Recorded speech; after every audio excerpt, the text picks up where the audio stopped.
Hi, this is Max Weinberg from the E Street Band, and you're listening to Rich and Josh, and you heard it on the X. Hi, folks. Welcome back to the East Coast Premier Music Talk Show. Heard it on the X. We were just joined by Tim Reynolds, and I want to remind everybody that Tim will be at Club Infinity the 28th, Saturday the 28th. Yes. And with the weather that we're having here, which for some reason reminds me a lot of Vietnam. I picture Vietnam being this way, rainy. Have you ever seen rain? Any chance I get to butcher a classic rock song, I do. You are, without a doubt, the biggest idiot I've ever met in my life, just so you know that. But I love that about you. There's a couple things I want to talk about really quickly. Over the Thursday, it was over last week. Thursday? Yes. Over the Thursday. Over the Thursday. That's what I like to say. That's how I like to speak. What day it was? My speaking is a little different than yours, yep. pal. That's I like it. Over the Thursday, we were lucky enough, Music Exchange, we were lucky enough to run sound at an event at Frontier School called Schoolapalooza.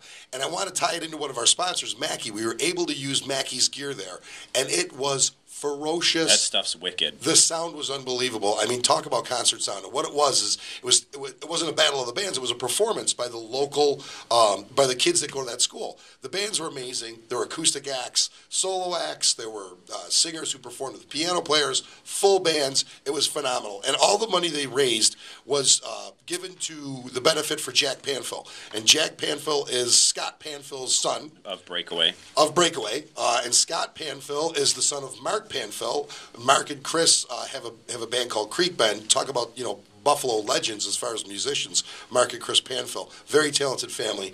Young Jack has a form of cancer, neuroblastoma, I think it is. And this is going to help with some of the medical bills. And it was nice of the kids of Frontier to do that.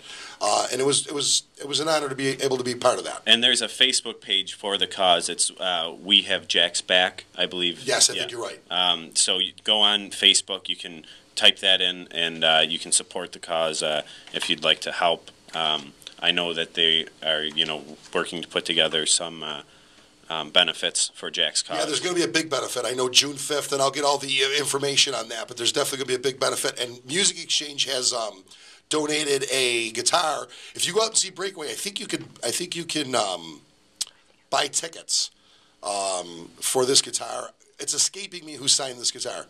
I know it. Is it 3 Days Grace? 3 Days Grace, yes. It's a signed Fender Telecaster by 3 Days Grace. All the proceeds from that guitar are going to go to. It's a cool thing to hang on your wall too. Yeah. It's a cool black telly, signed pickguard. Pretty cool. Also, our friend Patsy Silver, who does a ton of stuff for Lady Rockers in Western New York, is currently, as we speak, at Hideaways in Hamburg on Camp Road with her junior Lady Rockers of the night. And it's the younger ladies. They're there performing. They're going to be performing until around 8 o'clock tonight, so there's still time after the show. Get in your car, go over to Hideaways, have an adult beverage, or, have a soda if you really want, and listen to these young girls perform. I'm going to have a diet soda. Diet soda's good. It's good for your waistline. It is, and it's good if you have diabetes. It is. And I would just like to say the lovely Kim Marie is once again walking in the juvenile diabetes. I know. I'm very proud of her. Yes, so let's give her a round of applause right now. There we go. And she's walking in the walk because of? Because of her sons. They both have the diabetes, Yep. Me being one of them. So she will be walking, Ed Hardy shirt, buckle jeans. OC flip-flops. Yeah, she'll have her buckle jeans on, OC flip-flops, and Ed Hardy shirt. Look for her in the walk. That's her. That's right. What jewelry do you wear to a diabetes walk? I was just curious. She's going to buy a whole new outfit just for the walk. This is my walk outfit. That's great. What do you got? Music news, brother. Music news. Mick Jager has formed a supergroup with Dave Stewart, Joss Stone, and Damian Marley. They've been recording secretly for the past 18 months. They have an album pretty much ready to go. Mick Jager says it's different from anything he's ever been involved in before, and that album should be out within the year. They don't have a name of the band, but as I said, it is Mick Jager, Dave Stewart, Joss Stone, and Damian Marley. Dave Stewart from the Eurythmics, right? Yeah.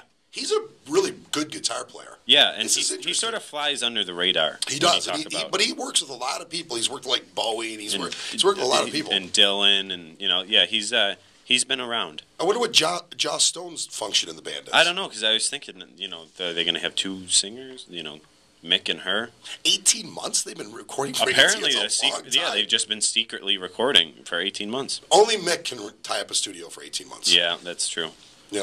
Also, music news. Since we are now the book people, yes. we've had a couple. We've had Rudy Sarzo, that almost escaped my mind. Sammy Hagar's book. Just announced this week, both Pete Townsend and Greg Alman are both writing memoirs. They will be out in 2012. They're separate. They're not together. It's not one book together. They both announced separately. Probably be more interesting if it was together. It probably would be. Interest me. Yeah. Neither one of them? No, not really. I'd like to see Pete Townsend. I'm done reading, too. We actually have another. We've got this Bon Jovi book. Yes, and the Aerosmith one. Steven Tyler book. Yeah, but I just refuse to read anymore. I've read enough books for this year. All right. We should start getting them on tape. Can we ask for them on tape? Oh, my God. If they had books on tape, it would be great. Can we please get the books on tape? That would be awesome if we had the book. Can you please tell these PR people to send them on tape? Yes. And not even tape, CDs, because my cassette player's broken. That's what we need, though. That'd be excellent. The only book that I'm interested in, believe it or not, is Brian Johnson of AC/DC. You have this love.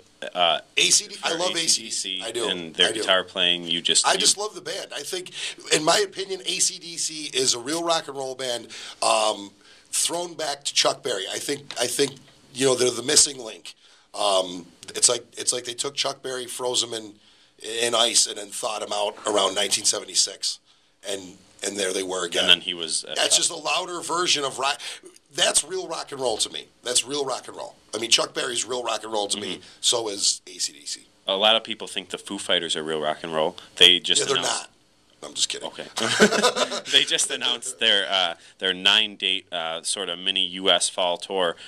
They will be coming to Buffalo September 25th, HSBC Arena. This is their first date ever at HSBC Arena, which I was surprised by. That's shocking. I was surprised that they had never been to 9 dates or 9 months. No, 9 dates. So they only it's all in the month. It's all in the month of September. It starts September 14th, wraps up the 26th. The second last date is the Buffalo date at Hispic Arena. They have phenomenal sound at Hispic. Is this going to be? Is this just the beginning of who tours 9 dates? They would lose money. I don't know. This is just. Where's the rest of the dates? Do you know? I mean, there's European dates and stuff over the summer, but I mean, there's just, the 9 dates are in St. Paul, Kansas City, St. Louis, Detroit, Cleveland, Columbus, Pittsburgh, Buffalo, and East Rutherford, New Jersey. Well, I would assume they're going to be announcing more. I would assume. I was surprised there was no MSG date at the Garden. Well, I mean, and you can't tour places for 9 places days. like New York, Boston. It's if you look at it, it's like rock cities. It's Detroit, Cleveland, Buffalo. So it's those sort of. We'll see if we can get Dave Grohl on the show. He's an interesting guy. Yeah, he's done a lot too. He's been in a lot of bands. Yeah, I mean, talk about somebody that's really been involved in just about everything monumental for the last 20 years. The other thing that I wanted to get to, because we sort of passed by it, we were talking about the School of Palooza stuff. We have to thank the Huns. Oh, yeah, without a doubt. Michael and Dylan Hun from Widowmaker were with me. We actually got there at 1 o'clock, set up sound. I think we left there at 10 o'clock. So they were there for that entire 9-hour run, running sound. Michael's just brilliant when it comes to anything. They were such a huge help, and really, it was an honor to run sound for these kids. It's the second year we've done it, and it's the second year that Michael and Dylan were involved. So yeah, I was able to help last year, and they whenever they can, they're willing to help. And Dylan's new rig is scary. I just like to say that over the air. If you ever go to see a Widowmaker show, his rig is scary. Bring earplugs. Yeah, bring earplugs, because Dylan's new bass rig is scary. It's true. It's true. And they were great, and it was a lot of fun. We're getting to the end of another show. Next week we have an interview with somebody. I know we over the day of Sunday next week. Are we? No, wait a minute. Is the world going to end again? I don't know. Is it? We might be in jail because we thought the world was going to end. I'm going to be homeless. Great White. Great White we're going to have an interview with next week. Okay, Which will be a lot of fun. And we have some other stuff going on this week. By next week, you'll be able to tell us about the Tim Reynolds show. I will let you know how the Tim Reynolds show goes. Full review of that.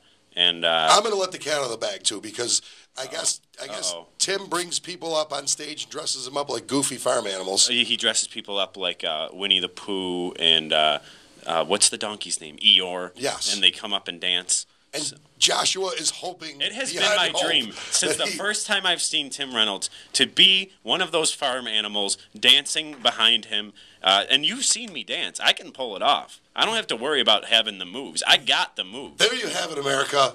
Joshua, the Dr. Gherkin's dream is to be a farm animal. Yeah, dancing. No, a dancing farm animal. Oh, okay. I didn't have that clarified. Let's clarify. I want to dance. I don't just want to sit there and graze like a cow. No, I'm a dancing Winnie the Pooh or Eeyore. Doesn't matter. I just want to be up there dancing. Well, that's fantastic. I hope your dream comes true. Next week, Sunday, we'll know for sure if Joshua's dream has come true. Stick around for Chef Big Show, going to be starting in just a little bit. And remember, folks, if you heard it on the X.